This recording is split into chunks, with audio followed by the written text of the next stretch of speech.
Mi sembrate i miei giocatori in spogliatoio primo e secondo tempo. Ma che c'è? Possiamo mica vincere tutte le domeniche 3-0, 5-0, cioè, siamo uomini, non fenomeni. E com'erano i suoi giocatori? Aspetti, prenda il microfono. Com'erano i suoi giocatori? Erano un po'... Li ho visti un po' battuti fra la fine del primo tempo durante l'intervallo. E ho detto proprio questo, cioè ragazzi, ci sono anche gli avversari, non possiamo mica pensare che le partite noi le dominiamo, non possiamo neanche pensare di essere al top della condizione tutte le domeniche dopo 26-27 domeniche, quello che è. Quindi sulle maniche, sul morale cerchiamo di fare il secondo tempo come di solito facciamo e più o meno l'abbiamo fatto, dai, siamo andati vicino al gol in un paio di circostanze nel secondo tempo, ma in ogni caso il risultato va accettato perché non eravamo nella nostra migliore condizione, non c'era un campo tanto adatto a dialogare, un avversario ben disposto, il Brescia ha fatto una buona gara e quindi è andata così. Senta, i suoi giocatori avevano le facce lunghe, forse perché due potenziali rivali avevano perso e quindi c'era la possibilità di guadagnare dei punti. Ci pensavamo tutti, anch'io, non è che sia proprio il massimo della felicità in questo momento, ma se non ce l'abbiamo fatta vince, bisogna accettare quello che è successo sul campo, insomma. Sono partite, l'abbiamo già detto, anche quella col Bologna, pericolosissime perché si può rischiare che per ottenere di più si resti con niente in mano. Noi abbiamo rischiato il giusto, abbiamo corso un grande rischio nel primo tempo, ma nel secondo non abbiamo più corso rischi e siamo andati abbastanza vicino al gol, insomma.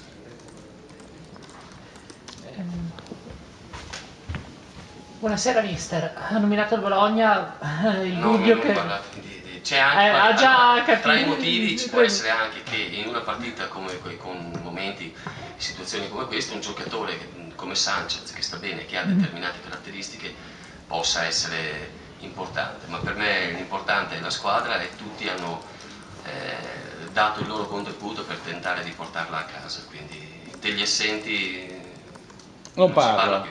Oh, bravo.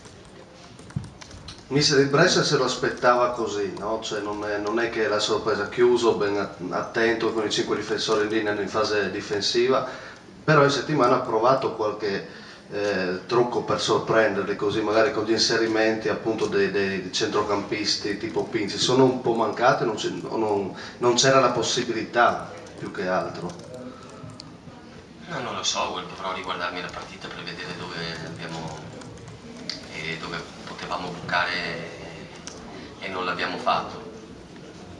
Sì, francamente spazi ne ho visti molto pochi, quindi ci voleva una giocata individuale, una soluzione su palla inattiva, cosa che spesso ci succede.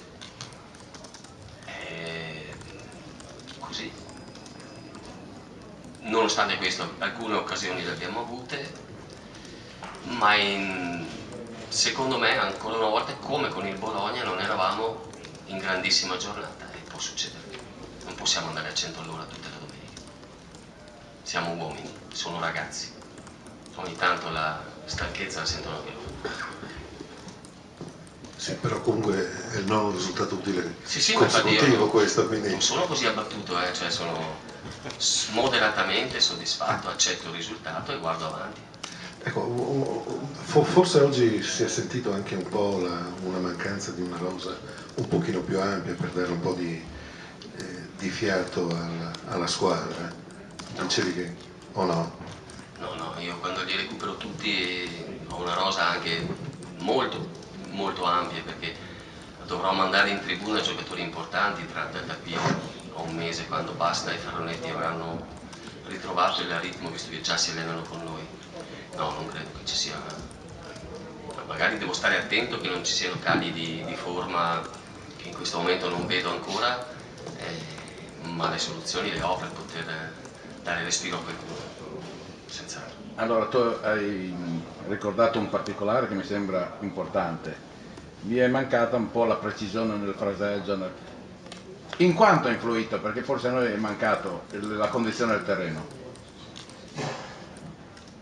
È un particolare... A me non piace trovare le scuse. Sì, lo so, appunto. Però noi che siamo una squadra che ama dialogare sullo stretto, vedere il pallone, lo vedevo dalla panchina, rimbalzava sempre, un po' come quello di Cesena. E lì sì, va bene. Dobbiamo migliorare. Anche il campo. Sì.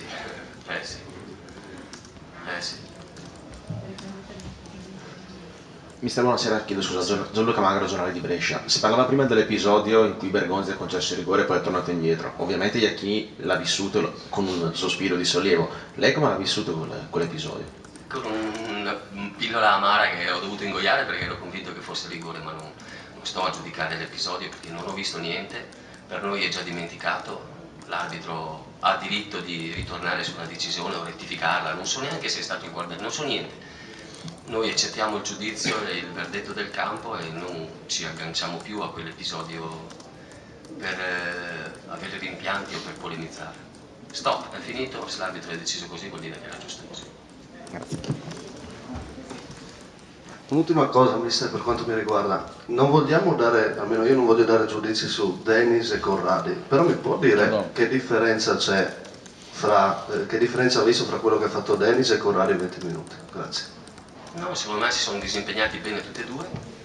Ho fatto la scelta di Dennis iniziale perché secondo me questo ragazzo si sbloccherà e ci darà una mano da qui alla fine o per il futuro, sapendo di avere sempre un altro ragazzo che è sempre pronto, che è sempre a disposizione, che è vivo perché atleticamente Bernardo sta bene e che ha proseguito la prestazione, insomma. Pensavo che Dennis, non essendo abituato ad avere i 90 minuti, avesse un calo di tenuta, no? Ed è stato per quello che ho fatto negli ultimi 20 minuti, anche perché cominciavamo a sentire la stanchezza, quindi dovevamo alzare ancora di più questa palla e abbiamo alzato ancora di più il reparto. Tutto qua, ma sono contento di tutte e due. Bene? Ok? Bene. Grazie.